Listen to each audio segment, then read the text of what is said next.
Alex, a história oficial conta que Barbacena surgiu de um aldeamento de índios puris, aldeamento lógico de jesuítas, às margens do Rio das Mortes. Nós sabemos que essa nossa região foi descoberta pelos bandeirantes, que o principal a chegar aqui foi o Fernão Dias Paz Leme. Me fala um pouco dessa época de que Barbacena começou a surgir na história. A presença assim, específica do Fernão Dias Paz Leme aqui, ela é um pouco discutível, mas do filho dele, do Garcia Rodrigues Paz Leme, e do genro e primo, né, o Domingos da Fonseca Leme, eles são tidos como os fundadores aqui da nossa região. Embora também eu conteste essa figura de fundador, porque não tenha dúvidas que eles é que tiveram a concessão para abrir o caminho novo. Mas eles não fixaram raízes aqui em Barbacena, eles simplesmente passaram aqui e dizem que a borda era deles, eu nunca vi esse documento. Mas fala da borda do campo? A borda do campo dizem que aquela região ali era deles, mas eu não vi, não sei se era ou não. Mas se eles tivessem deixado raízes aqui, eles teriam familiares aqui, teriam tido filhos, a gente localizaria batismos de filhos ou casamentos de filhos aqui, então não teve. Então a passagem deles é basicamente aí no início do caminho novo e pronto. Depois eles seguem outros rumos. Que os fundadores de Barbacena, que se a gente for pensar, na verdade são outros, né? A gente tem um núcleo populacional forte lá em Alfredo Vasconcelos no início, em torno da fazenda do Ribeirão Alberto Dias. Mais para cima a gente tem a fazenda do Jacó Dias de Carvalho. Temos aqui naturalmente Barbacena, que era um arraial, né? E claro, ali na borda do campo. E o Faria, né? Que são esses primeiros aí. Esses são os principais povoados. São os principais povoados. A questão aí dos índios puris eu acho interessante. Até agora o artigo, né, que o João Paulo publicou no nosso anuário do Instituto Histórico, ele revelou um dado bem interessante. Quantos índios constam batizados ali? O João Paulo ele fez uma leitura minuciosa do livro aqui de Barbacena, o livro misto de casamento, de 1726 a 1741. Então a gente pode chamar ali que ali é a primeira relação nominal, né, dos barbacenenses. É um dos livros mais antigos daqui da nossa matriz. E lá na transcrição lá feita pelo professor João Paulo, se eu não estou muito enganado, são 2 ou 3 índios. A gente tem um índio que aparece como testemunha de um casamento. Nós estamos aproximadamente em que época você poderia situar? De 1726 a 1741. Eu estou falando da primeira geração de barbacenenses que teve algum registro documental. Então, com base nesses documentos, eu encontrei apenas 3 índios. Até então, eu tinha localizado apenas uma índia, com base nas fontes anteriores que estavam acessíveis, né? Que são alguns livros que foram digitalizados pelo Family Search. Então, lá no Family Search, né, você pode manusear os livros digitais, não todos, da matriz, e dentre lá os que estão acessíveis, eu encontrei o batizado de uma índia em Alfredo Vasconcelos. Que foi um dos núcleos que você Em 1768, dos núcleos. Lá agora no artigo do professor João Paulo, teve uma índia casando, a única índia que aparece lá casando, a Perpétua, que era o nome dela, até lembrei aqui, ela era escrava do Alberto Dias. O que me leva a crer que, na verdade, não havia, um pouco romantizada essa história, né? Se tivesse tanto índio aqui, eles teriam aparecido mais batismos, mais casamentos. Então, o que cabe destacar aqui da área são esses 2 registros aí. A gente se fala muito na história de apagamento, de esquecimento, de afastamento, né? Documentalmente falando, a história indígena em nossa região é precária, entendeu? É praticamente nula, é como eu estou te dizendo. Cadê esses índios que não foram batizados, que não se casaram? Se eles estavam aqui, então eles não se converteram. Então não deu certo o trabalho dos jesuítas. Ou eles foram para outros lugares ou se sentiram assustados. não deixaram registro quase nenhum, a não ser esses poucos atos. Porque se a história oficial fala desse aldeamento com os jesuítas, os jesuítas eram muito rigorosos. De coisa de documento, tanto que até o Marquês de Pombal manda eles embora depois. Manda eles embora, sim. Então, essa falta de documentação é estranha. É estranha. Poderia ter sumido documentos? Não sei. Ou mas, não foram mas eu ainda juntados? acho estranho esse número tão baixo de indivíduos indígenas registrados na matriz de Barbacena. Muito baixo. E os outros que aparecem lá já são para o lado de Rio Preto, que antigamente estava aqui na paróquia da matriz. A gente sabe também que... Na paróquia da Piedade. Que as pesquisas históricas, elas se prendem muito à escravatura, o período da escravatura. Sim. A presença de documentos sobre os afrodescendentes é bem maior do que a dos indígenas? De alguma forma, sim. De alguma forma, ela é maior. Por causa dos inventários, do número de escravos? Sim, principalmente por causa dos inventários. Embora os índios tenham sido escravos, mas era bem mais difícil escravizar um indígena, porque, de acordo com as leis, era só quando havia direito de conquista, era só conforme as guerras. Se uma tribo guerreava com outra e essa tribo era aliada dos portugueses e vencesse aquela outra, os vencidos poderiam ser escravizados. A lei permitia isso? A lei permitia a escravidão pela conquista, mas não, desde Dom Sebastião, os índios já eram protegidos aqui no Brasil. Sempre teve uma legislação para proteger os indígenas, embora essa legislação tenha sido descumprida. Os bandeirantes, eles não queriam nem saber. Até porque eles tinham algumas diferenças com os jesuítas, né? Muitas, né? Muitas, principalmente porque a maioria dos bandeirantes, eles eram descendentes dos cristãos novos. Então, as famílias dos bandeirantes, né, os famosos quatrocentões paulistas, haviam sido perseguidas em Portugal. Então, quando a história fala que veio para cá um monte de bandido, veio. Mas o maior crime que eles praticaram era o judaísmo. Conforme a época, era crime ser judeu. Então, vieram para cá, foram ser bandeirantes, né? A grande maioria. É um aspecto muito interessante. É muito interessante. E tem também um outro detalhe, né? Essa figura do bandeirante como Facínora, um genocida, ela é totalmente contestável, porque o único testemunho que há contra eles é dos próprios jesuítas. Não tem mais nada contra eles, a não ser os próprios jesuítas falando. A gente sabe que, historicamente, os indígenas não se adaptavam muito à agricultura. Não, né? Não, eles eram nômades, na grande maioria, aparentemente, né? Não conseguiam... Já os afrodescendentes já tinham a sua agricultura evoluída. Talvez até a falta de resquícios documentais aqui na matriz pode ter sido em decorrência disso. Eles se afugentaram, né? À medida que para cá foi tendo um afluxo de pessoas, né? Embora que não tivesse ouro, já era uma área que já possibilitaria assim, assentamento, agricultura, né? Era um pouso de tropeiro, né? Era uma boa área para isso, com boa ligação.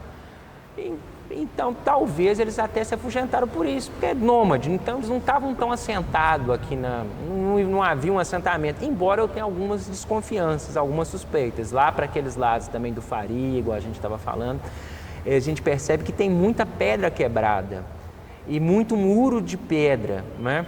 Segundo uma tradição oral, lá quase não havia trabalho escravo, então, e aquelas pedras, elas já foram, quando os portugueses chegaram, as pedras já estavam quebradas.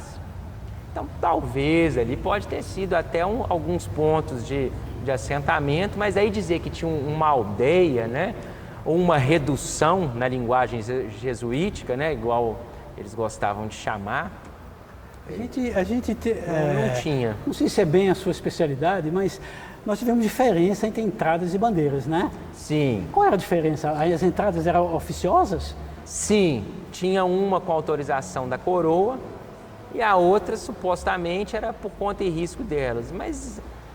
Não faziam grande diferença ou não? Não. As duas prestavam contas à coroa? Acaba que prestava, porque o objetivo da coroa era tributar, né? Era receber valores, né? converter o gentio também era uma das De certa forma também, assim, porque eles tinham entradas ou bandeiras de captura de índios mesmo, não tinha? Sim, ilegais. Ilegais? Conforme a legislação, elas eram ilegais. Embora os funcionários fizessem vista grossa e tudo, né? Mas eles capturavam os índios e faziam o que com eles naquela época?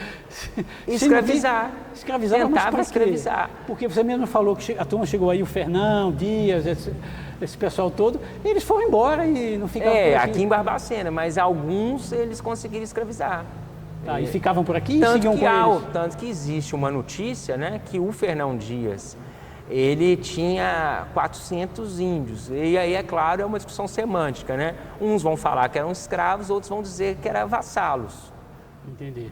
Porque ele tinha até um filho indígena, que ele inclusive matou, porque ele desrespeitou, né, durante uma das incursões, ele desrespeitou o pai, então ele matou o próprio filho para servir de exemplo. Sim, um irmão essa história é conhecida, né? O meio-irmão do Garcia. Alex, nós tivemos muitos distritos de Barbacena que viraram cidades. O que aconteceu com o Padre Brito que ela não acompanhou esse movimento de emancipação? Você acha que foi uma ação da própria sede do município? O que aconteceu politicamente? Olha, até onde eu sei, lá não havia um número suficiente de pessoas, porque lá é uma extensão territorial grande, desenvolvida, né? Se você for pensar, o distrito de Padre Brito, ele não é pequeno territorialmente falando, em especial no passado, né? Porque as divisas eram conforme as divisas das fazendas, talvez poderia ser até maior do que era hoje, ali conforme se considerasse. Só que era muita terra na mão de pouca gente. Então, para um distrito se emancipar, tinha que ter um número mínimo de pessoas e Padre Brito aparentemente nunca atingiu esse número. Curioso isso, não é? Porque hoje a gente vê qual é a importância para um distrito a criação de um cartório. No passado, por que foi importante? A República, né, aliás, até antes da proclamação da República, né, já havia a intenção do Império, durante o reinado de Dom Pedro II, em fazer um cadastro maior das pessoas, né, que estava só na mão da Igreja.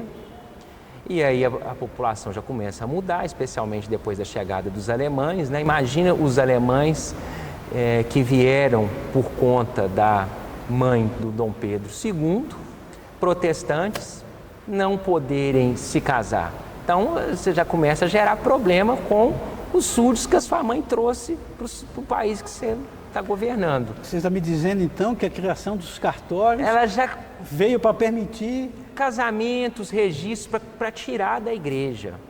A ideia do cartório, inicialmente, era tirar da igreja e levar, né, para o meio civil. Porque qual que é a função de um cartório se não controlar nascimento, casamento e óbito, né? É um instrumento de controle social. Além dos registros de terra também? Não, além dos registros de terra, que é a igreja que fazia também, conforme a lei de 1850. Tudo. A igreja fazia todo esse papel burocrático. Você deu uma data aí, quanto foi? 1850. A igreja ainda fazia os registros? Não, o registro de terras, o primeiro registro de terras que a gente tem, né? Antigamente tinha as cartas de Sesmaria, que ficavam arquivadas, ia lá para a famosa Torre de Tombo de Portugal, só que nós estamos falando, entre aspas, de folhas avulsas, né? De uma coletânea de folhas avulsas que depois foram compiladas, né? Mas na igreja, em 1850, foi determinado que as pessoas chegassem lá e declarassem as terras que elas tinham. Então, 1850 é a data limite da criação do registro de terras no Brasil, que não havia esse registro centralizado. Entendi. Ficava na mão da igreja? Não, ficava na mão da coroa, mas de uma forma meio bagunçada. Aí, em 1850, por lei, né, do Império, falaram, olha, quem tem terra procura a igreja e declara lá. E esses livros ainda existem, estão no Arquivo Público Mineiro e digitalizados para consulta. Isso, então, são os livros anteriores ao cartório. No cartório de imóveis, né? Tá. São inúmeras as cidades aqui na nossa região que alcançaram, os distritos que alcançaram a sua emancipação política. Então, e o interessante é que algumas cidades aqui da região, os cartórios são anteriores à República. Sim, sim. São... República 1889. O 15 de novembro de 1889. Muitos cartórios já começaram o registro antes. Porque o Império já tinha ensaiado várias vezes essa história do registro civil. O problema é que as pessoas desconfiavam muito. Elas acabavam que confiavam uma parcela da sociedade mais na igreja do que no Estado. Sim. Então, na hora que começa... Só para você ter ideia, a República impôs o casamento civil, que até então era uma opção. É o contrário, então? Hoje, você casa no civil e faz a opção de não casar no religioso. Então, a República impôs, falou, todo mundo tem que casar no civil. Mas essa lei só foi pegar depois de Getúlio Vargas. Até 1930, uma parcela da nossa população casava na igreja e esquecia do cartório. E como que se estabelecia essa relação social se não estivesse no cartório? O papel da igreja era tão importante quanto? Então, essa é uma questão jurídica... Questão de herança, questão dessas coisas todas. É uma questão jurídica até interessante. Ela foi um objeto de debate limitado, penso eu, por causa da vista grossa. Como na sociedade daquele tempo não se exigia certidões para os exercícios de direitos, as pessoas compareciam perante um juiz lá, uma viúva ou um viúvo, falava, morreu a minha esposa, os filhos são esses, os bens são esses, e ninguém pedia esses documentos. Fiquei até assustado aqui agora. E em alguns inventários, a gente vê anotado dizendo que foi casado antes da proclamação, casado no sistema anterior. Mas a maioria é vista grossa. Entendi. A gente sabe que da importância da abertura da estrada Barbacena e Bertioga. Essa abertura da estrada Barbacena e Bertioga, o que representou para a gente? O objetivo dessa estrada foi exatamente esse, porque Ibertioga, ela ficava praticamente ilhada. As estradas de comunicação eram altamente precárias, elas passavam dentro de propriedades particulares. Nós estamos falando de um sistema praticamente medieval, que a pessoa, para sair de Bertioga e chegar em Barbacena, Antônio Carlos, nas estações de trem, que vamos lá, a mais próxima seria a estação de Ilhéus, No caso, Padre Brito, né? Sim, mas eles também gostavam de ir, seja em sítio, seja em João Aires, que não, a distância é praticamente a mesma, dependendo nessas estradas dentro das fazendas. Mas por que é praticamente medieval? Porque o senhor feudal ali, o dono da fazenda, cobrava um pedágio. Então você não tinha a livre locomoção no território nacional, você tinha que pagar uma taxa ali para um particular. Por quê? Também a gente tem que pensar. Haviam pontes. Quem que dava manutenção nessas pontes, se não o proprietário? O Estado não fazia o papel. Quem que mantinha essas estradas mais ou menos limpas? Quando a gente fala estrada, nós estamos falando praticamente de trilhos que passavam cavalos. Tem até um dado que existe, é que demoravam 8 horas de cavalo de Bertioga até Barbacena. Que não, talvez hoje leve até menos, porque a estrada está mais limpa, está mais fácil, e não sei, mas existe essa anotação, que foi até o professor Francisco que fez, ele colheu falecido professor Francisco. Ele colheu esse dado curioso aí, que foi inclusive o pai do professor Francisco, que foi o presidente da companhia que abriu a estrada entre Barbacena e Bertioga. A gente sabe que essa estrada também foi assim uma ligação importantíssima de Ponto Chique e Padre Brito. Sim. Que até então, estavam bem isolados. A estrada praticamente passa dentro de Ponto Chique, do Candendê. Passa dentro de Ponto Chique, isso. Ela dá um pequeno desvio, para Ponto Chique. Parece, pelos dados, ela aumentou em torno de 5 quilômetros para alcançar Ponto Chique. E foi bastante conflituosa a abertura, porque alguns fazendeiros foram contra, tiveram inúmeros litígios que inclusive levou até a companhia à falência. A companhia que abriu, ela faliu, não chegou no resultado. Alex, você como advogado, como você vê o aspecto jurídico dessa dificuldade que se tem das políticas públicas chegarem assim às comunidades indígenas, às comunidades quilombolas. Eu sei que não é muito a sua área essa, mas a gente vê que, por exemplo, no Brasil a gente tem uma entidade como Palmares que faz um reconhecimento, né? Ela praticamente dá uma identidade às comunidades quilombolas, afrodescendentes. No indígena é mais complicado um pouco, assim, eu não tenho um documento que diga, é um autorreconhecimento.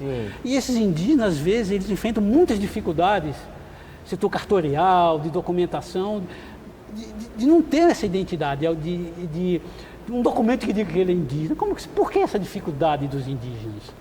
Por que o Estado não facilita isso? Bom, porque, veja só, né? Nós estamos falando de dois tipos de indígenas, né? Tem aquele indígena que é o protegido pela FUNAI, que é o clássico, né? E temos esse outro elemento, que é aquele que descende de índios, né? Ele necessariamente não tem mais aquela cultura, então ele fica um pouco, né, diga-se ele não age mais como um índio, né? Embora ele tenha uma memória, um resquício de memória, uma ligação dele com esse passado, né? Igual a dona Geni, lá de Padre Brito, que tem aquela memória incrível, né, do pai dela, que ele preferia ainda viver nas matas, né, do que ele não se adaptava em morar na cidade. Você não acha que é uma forma de tolher os direitos dele? Não dá essa certificação, dá esse documento? Porque nunca vai deixar de ser indígena, né? Italiano deixa de ser italiano? Não. Por que indígena deixa de ser indígena? Bom, eu compliquei você um pouco. Você complicou um pouco, né? Mas assim, por que essa dificuldade do Estado em dar essa chancela? Porque quem vai reconhecer, se não eles mesmos, como tais, né? Tanto que teve até um dado interessante, né? Comparando os últimos censos, aumentou a população indígena de Barbacena. Essa é a pergunta que eu ia fazer agora. Você participou junto com a gente do processo de autorreconhecimento e participou também do processo de fundação da Associação Regional da Comunidade Remanescente Puri, né? Você participou desses dois projetos. E foi um processo muito difícil para a gente, né? Que além do receio da gente de chegar de cima, como disse o Cláudio Guilherme, ocidentais, né? E dizer para eles o que eles tinham que fazer, como você vê, o que modificou politicamente para eles? Bom, eles têm uma associação, né? Juridicamente, uma associação, ela é uma pessoa jurídica com reconhecimento até na Constituição Federal. Ela é mencionada na Constituição como um instrumento para o exercício da cidadania. Agora eles têm esse instrumento, né, que passa a representá-los. Mas se isso trouxe algum efeito prático para eles, eu já não sei dizer. Acredito que ainda não. Mas talvez seja consequência desse pensamento, esse aumento de pessoas se declarando como índios. Esse salto, eu acompanhei também, foi um salto assim, muito mais quantitativo. O que eu queria te perguntar é assim, você acha que a fundação disso, todo o trabalho ligado a esse reconhecimento, a tentativa de levar essas políticas públicas, deu a eles mais personalidade, deu a eles mais esse sentimento de ser indígena? Porque eu ainda vejo muita dificuldade. Eu não sei se deu a eles, eu acho que não deu a eles nada. Deu ao Estado? Não, também não. Deu a eles só um instrumento de representação mesmo e de forma geral encorajou, eu acredito, né, essas pessoas aí a se declararem como índios, né, porque antes as pessoas às vezes se envergonhavam um pouco, aliás, a gente já passou por outros momentos, né, durante o período romântico, muitas pessoas gostavam de criar genealogias para dizer que eram descendentes de índios. Aqui no Brasil, por exemplo, começa a aparecer sobrenomes, né, famílias de portugueses adotar sobrenomes que eles atribuem a índios, tipo família Tibiriçá e etc., né, só alguns exemplos.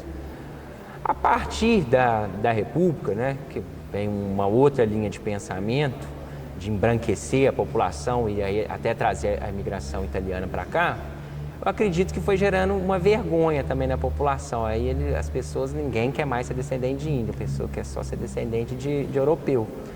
Só que o mundo vai mudando. Hoje eu acredito que muitas pessoas já se orgulham já, de novo, de imaginar, não, eu tenho o meu pé na tribo.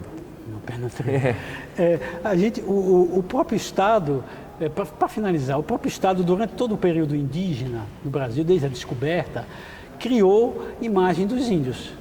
No começo do período de colonização, o índio era um inimigo a ser destruído porque ele estava na terra. Não todos. Não todos, mas a grande maioria dele. Os inimigos, né? Porque tinha os aliados dos portugueses. Tinha os aliados dos portugueses. De acordo com Até o próprio Tibiriçá é um dos famosos. Tem aquele que... O Araribóia, né, que é até cultuado em Niterói, e tem até um dado interessante, a família do Araribóia ocupou cargos públicos até o final do Império. Provavelmente, se procurar ainda lá na prefeitura lá de Niterói, deve ter descendente do Araribóia trabalhando lá e com algum prestígio político mínimo. Nós tivemos uma ligação também com a invasão francesa, não foi? Sim. Os indígenas se uniram aos franceses? Alguns se uniram aos franceses e outros aos portugueses. Então, ali começa o racha. Obviamente, é uma luta injusta, portugueses contra índios. Depois que eles expulsam os franceses, o que eles fizeram com os inimigos? Um genocídio, né?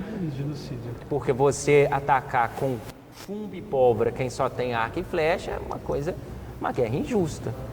Alex, para concluir, por volta de, acho que foi em 1930 ou 15, que Ilhéus se transforma em Padre Brito. Como foi essa transformação? De onde veio o nome de Ilhéus e depois de onde veio o nome de Padre Brito? Tem duas versões, né, do nome de Ilhéus. Tem uma, né, que até o Altair Savassi fez um artigo sobre isso. Ali foi uma região povoada por açorianos. É provável? Talvez, porque tiveram muitos açorianos que povoaram aqui a nossa região, até no início da colonização. A gente vê várias famílias vindo para cá, em busca, né, do ouro. Pode ser que tenha sentido. E também pode ser que tenha aquela outra versão, que Ilhéu ou Ilhota, né? É uma ilha pequena. Então, ao longo do Rio das Mortes. Por conta lá do Vale do Rio das Mortes, ter algumas pequenas ilhas ali, pode ser que seja esse o nome. E o que fez Padre Brito para resolveram homenagem? Não, resolveram homenagear o padre, esqueceram o nome tradicional do local, o que é repetido em inúmeros, né? A gente tem o próprio exemplo do bichinho que ninguém sabe, que chama Vitoriano Veloso, né? Só o Estado que sabe, só para fins estatais, que é Vitoriano Veloso. Tem vários exemplos. Então, lá é esse exemplo. É claro, hoje em dia ninguém fala mais Ilhéu, do mesmo jeito que quase ninguém fala mais Candendê, né? Então ali era uma região que vem sofrendo com isso, porque era Candendê, alguém resolveu trocar para Ponto Chique. Era Ilhéus, resolveram homenagear o Padre Brito. Que nada tinha a ver com Ilhéus? Nada tinha a ver, nenhuma relação. Ele foi pároco aqui na Matriz por poucos anos. Mas era político. Era um político. Participou da Revolução Liberal de 1842. E ele tem um dado interessante. Ele contribuiu na construção do mito do Tiradentes. Não sabia. A República precisava de um mito e o Tiradentes foi o grande eleito, que até então ninguém sabia. A Inconfidência Mineira não era uma coisa que ocupava tantas pessoas assim, era prático, né? Só que a República, né, resolveu e precisava de alguém, então o Tiradentes ele preenche todos os requisitos aqui, estava contra a coroa, né? Porque como que você vai pegar um elemento do passado que, né, que era a favor da coroa? Não podia, né? Não cabia. Todos os outros que estavam, os outros candidatos, não cabiam. Aí o Tiradentes foi o melhor resgate da República. E o Padre Brito, ele escreveu um artigo baseado, né, segundo ele, nas memórias, nas conversas com o Padre Manuel Rodrigues da Costa. E esse artigo, ele engrandece o Tiradentes. Ele fala que era o Leônidas do movimento, isso e aquilo. Então, ele teve esse papel aí. Então, ele como político, colaborando com o novo regime, enfim, né, teve essa homenagem aí.